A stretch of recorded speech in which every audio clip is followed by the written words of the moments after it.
A nation in crisis. Welcome to my channel. My name is Man.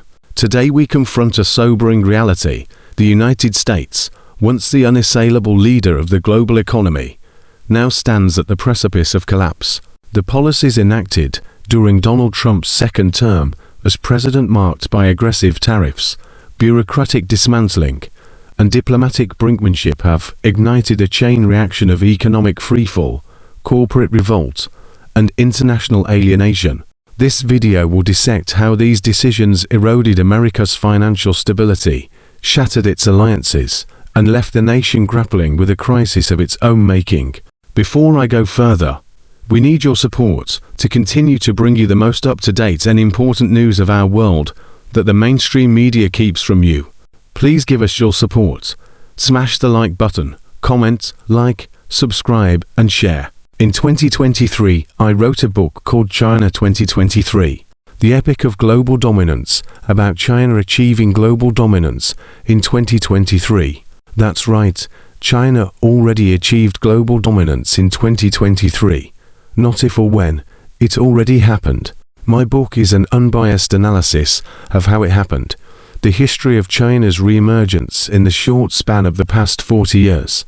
My book also predicted China's rapid high-tech revolution, Russia winning the Ukraine war, the splitting of the world into two camps of the global south and the west.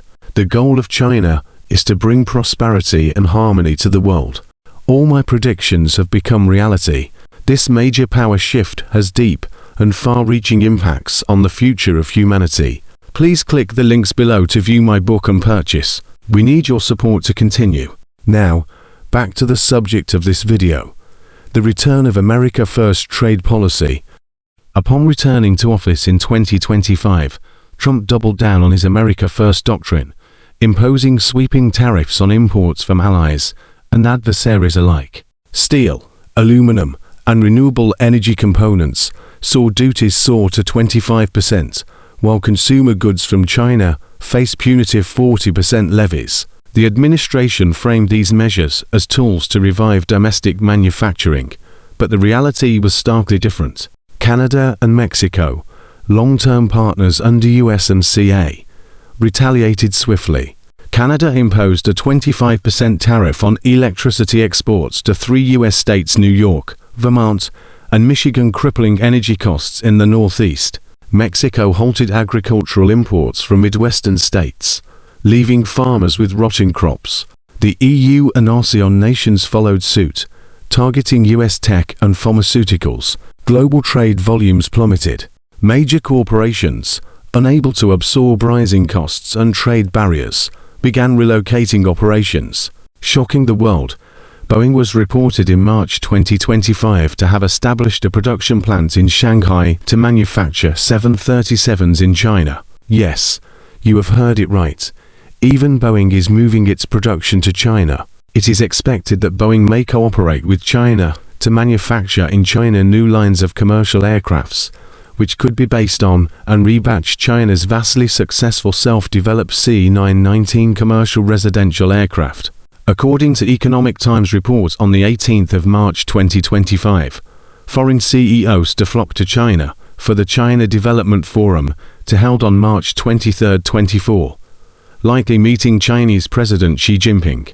Those attending include the CEOs of FedEx, Siemens, ASML, automakers BMW and Mercedes-Benz, chip designer Qualcomm, AstraZeneca, Nestle, Saudi Aramco, Citadel, Rio Tinto, McKinsey, Estée Lauder, Standard Chartered, KPMG, and Deutsche Bank.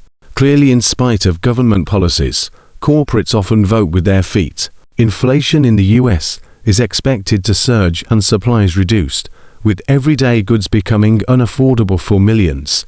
The White House dismissed concerns, with Trump famously responding to the crisis that the America has to go through some hard time before becoming great again. And we are okay with it. With industries collapsing and moving out of America, inflation escalating, hyperinflation is looking more and more likely for the US. In March 2026, the S&P 500 plunged below its 200-day moving average, a critical technical threshold signaling prolonged bear territory. The Dow Jones shed 4,000 points in 6 weeks, wiping out $12 trillion in wealth. Retail investors, still scarred by the 2020 meme stock frenzy, panicked.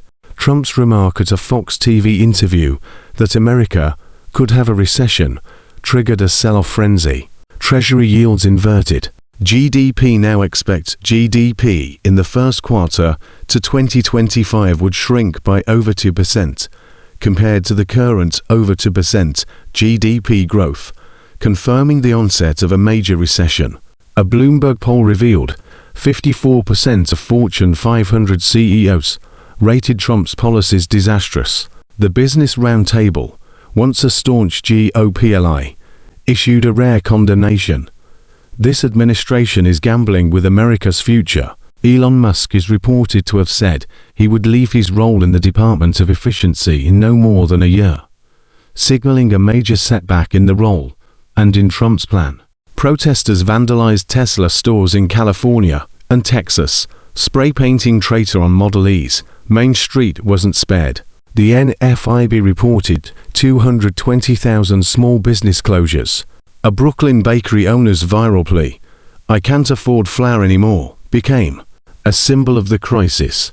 Trump and Elon Musk's indiscriminate mass firings of federal employees has led to staff shortages in many federal departments, including health, aviation, policing and regulatory departments, which are believed to be the causes of unwarranted accidents, casualties and unscrupulous behaviors even on corporate levels.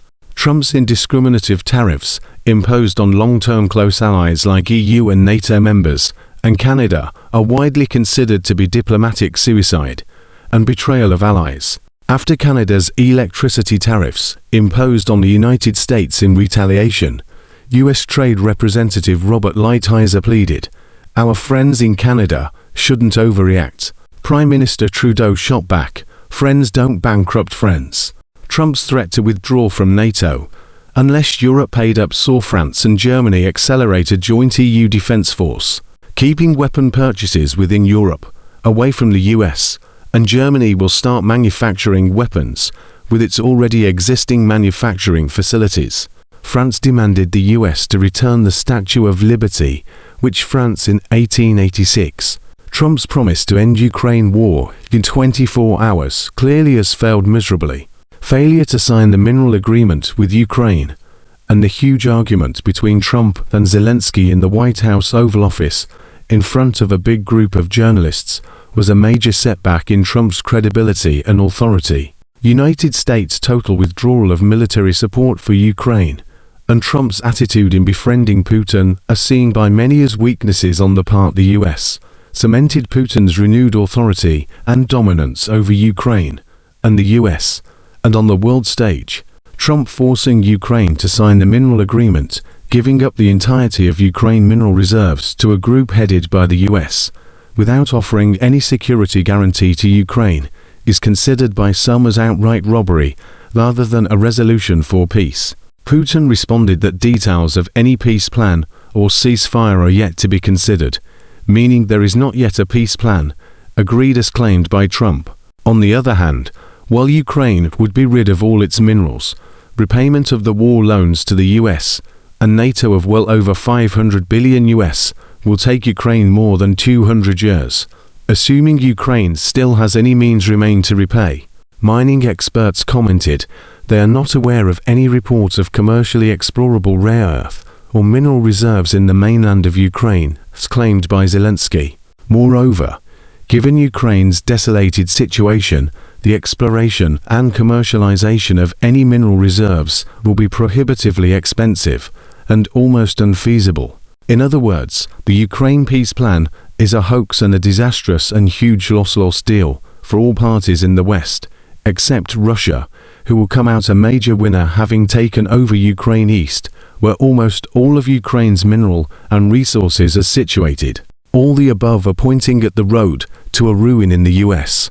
Whether the US could steer clear of it or recover from it is questionable, when the country deeply divided and desolated, lost its credibility to the rest of the world, lost its allies, rid of industrial capacity, technologies well behind the other global players as a result of its own closed-door policies, and many, many trillions in debt still escalating. All of these have been self-inflicted, and the road to getting out of it is not going to be easy. Thank you for watching. We need your support to continue bringing the most up-to-date and important news that the mainstream media keep away from you. Please comment, like and share. Click on the links below to view and purchase my book. Thank you for your support.